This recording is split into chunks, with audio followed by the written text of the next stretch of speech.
Bonjour tout le monde. Ahlan bil jamia. Ces jours-ci, dans toutes les familles qui ont des enfants qui se préparent pour les examens de fin d'année, le climat est un peu perturbé que d'habitude. Le stress des révisions, le temps qui passe vite et qui manque bien souvent, surtout pour les enfants qui se sont pris un peu en retard. Le stress touche tout le monde, ce qui est normal, même ceux qui ont fait une bonne ou très bonne année scolaire. L'idée de l'échec fait peur. Le surmenage des enfants, on peut le gérer un peu de l'extérieur. Je parle de papa et maman. Vous pouvez aider à réduire un peu ce stress, le stress de votre enfant, tout simplement en lui montrant qu'il n'est pas seul dans cette aventure. En l'accompagnant jour et nuit, être à ses côtés, répondre à ses besoins, surtout affectifs. Je dis répondre à ses besoins, pas à ses caprices. Cela va le rassurer, le booster, le pousser à faire de son mieux, à tout donner. À tout donner parce que c'est un enfant. Il a besoin de votre amour et votre soutien. الطفل يحتاج محيط هادئ مطمئن rassurant اللي يساعده على المراجعة والعمل بأريحية باش يمد أحسن وأفضل ما فيه.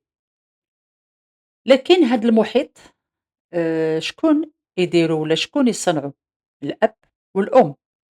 Oui, le climat familial doux, affectueux, chaleureux, qui le fait? C'est papa et maman. للأسف في المجتمع تاعنا même ailleurs d'ailleurs نشوفوا آباء وأمهات يديروا ولادهم وسيلة لتحقيق بعض الأفكار السلبية للأسف الشديد. Là, je ne généralise pas. Heureusement d'ailleurs. Je connais, j'ai vu, j'ai rencontré pendant ma longue carrière dans l'éducation des parents vraiment à la hauteur. Des parents qui se plient en quatre pour réussir l'éducation de leurs enfants. Ils sacrifient plein de choses. Ils vont toujours gauche-droite, rien que pour le bien-être de leurs enfants, pour que cet enfant qu'ils ont mis au monde soit le meilleur partout. L'éducation, le respect, le bon résultat scolaire, un comportement exemplaire et irréprochable avec ses proches, ses camarades, ses profs, tout le monde, quoi. Je vous dis tout simplement, chapeau bas, chers parents. Dieu seul sait que j'ai connu des parents Heu, exemplaire, Allah يبارك, respect. Mais malheureusement, je dis bien malheureusement, il y a des parents qui font des enfants, juste pour avoir un héritier, pour que le nom reste, ou tout simplement pour réaliser un rêve, prendre le dessus, satisfaire son ego. كاين بعض الأولياء عن قصد والّا غير قصد، غير يكبر الطفل يولي سلاحه، ضد شكون؟ ضد هاديك المرأة اللي جابته له، ضد أمه. نعم، هذا هو موضوعنا اليوم. اسمحوا لي المقدمة كانت شوية طويلة، mais oui, je connais des histoires comme ça, de ce genre, où le parent, pour faire du mal à l'autre, au conjoint, papa ou maman, il prend son enfant comme arme, parfois comme bouclier pour attaquer ou pour se défendre. Comme si la vie du couple est un combat, c'est la guerre. Qui va gagner? ينساو المودة والرحمة اللي وصى عليها الله عز وجل، والأطفال يكونوا ضحية هاد الأنانية وحب السيطرة على الإنسانة اللي من المفروض تحميها وتحامي عليها. Il y a pas un couple qui n'a pas de problème. Problème financier, différents niveaux scolaires et intellectuels, différents niveaux social ou tout simplement différentes visions de la vie. Ils ne voient pas dans la même direction. Ils se sont rendus qu'ils ne regardent pas dans la même direction un peu tard.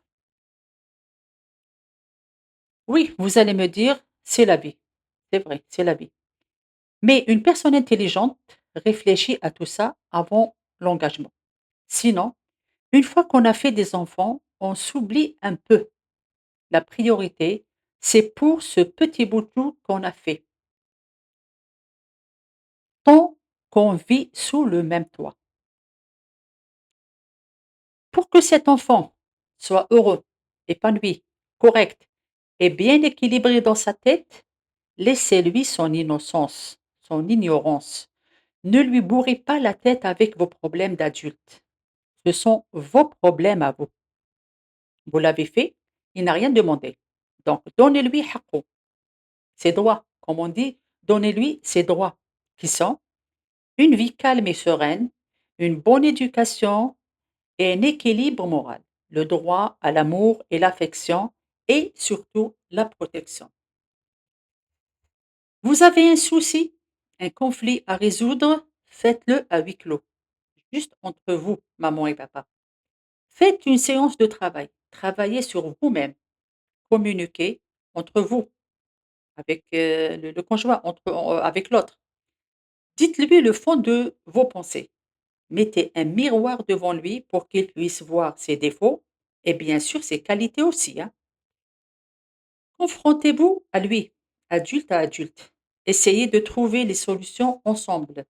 Ne faites pas l'autruche. Surtout, ne laissez pas une troisième, une tierce personne se mêler ou essayer de vous aider à régler vos problèmes, sauf dans des cas majeurs. Et là, c'est quelqu'un qui peut vraiment. C'est pas juste qui veut vous aider. Surtout, quelqu'un de neutre.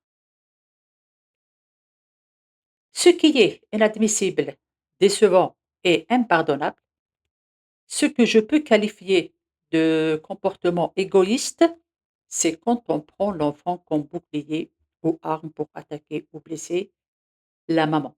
Parce que vous touchez vraiment à son point faible. Oui, l'enfant est et sera toujours le point faible d'une maman.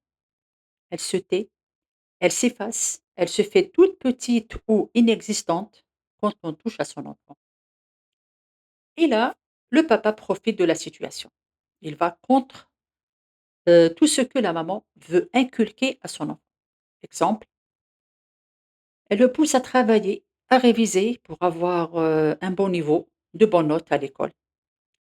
Elle fait en sorte qu'il ait une bonne éducation, le respect de l'autre, l'empathie pour les gens, le respect du temps, comme chaque chose doit se faire à temps. Elle lui interdit ou réduit l'usage de cette bombe à retardement qui est le téléphone ou les écrans d'une façon générale. Le temps qu'il doit passer au jeu ou au sport, dans la maison ou dehors. Donc, toutes ces règles, je dis bien des règles, pas juste des interdictions, sont faites pour le bon déroulement du quotidien de l'enfant, pour qu'il grandisse sur de bonnes bases et sera un adulte heureux et équilibré. Inch'Allah. Mais hélas, bon, je ne dirais pas par égoïsme ou par ignorance, les papas sont intelligents, conscients. Ils ont la tête sur les épaules. Ils aiment leurs enfants. Ils savent qu'il faut toujours placer des balises pour que l'enfant aille droit dans la vie. Mais tout ça, ils le mettent de côté devant ce sentiment et cette envie qui les ronge de l'intérieur, qui est faire du mal à cette petite personne, toute faible, toute fragile, devant son enfant. Même si c'est la personne la plus forte et la plus intelligente que la nature a fait. Mais devant son enfant, elle est vraiment faible. Donc son attaque commence. L'homme ou la femme, hein. Le petit fait ce qu'il veut. Il a tous les droits. Il dort quand il veut. Il se réveille quand il veut. Il veut aller à l'école, qu'il y va. Sinon, pas de souci. Il est insolent, on ne le punit pas. Le téléphone jusqu'à ce qu'il s'en lasse. Il délaisse ses études pour le sport ou les sorties, pas de problème. Le papa est toujours là pour le défendre. Son objectif, c'est contrarier cette femme, cette maman. Mais tu sais bien, cher papa, et tu y es conscient que tout ça retombera sur ton enfant un jour ou l'autre. Tu es en train de faire un adulte malheureux, avec un avenir tordu. Et toi, tu ne seras pas toujours là pour le défendre. Tu ne seras pas à ses côtés éternellement. Venir à son secours à tout moment. Il sera un jour ou l'autre livré à lui-même, avec un comportement, une éducation et un esprit qui laisse à désirer, tordu, insupportable. Il sera seul à faire face aux problèmes de la vie sans savoir ni savoir-faire. Et là, il n'aura que de la haine pour celui qui a fait de lui un homme et une femme que la société rejette. En voyant ça, bien sûr, la maman est détruite de l'intérieur.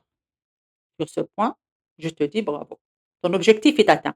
Mais ça n'est rien devant le malheur et la perturbation, le désarroi de cet enfant que tu as mis au monde, que tu as anéanti parce qu'un enfant qui grandit dans la haine, le mépris et le sadisme est juste une personne, un adulte, vide de l'intérieur et perturbé dans sa tête et dérouté dans sa tête aussi.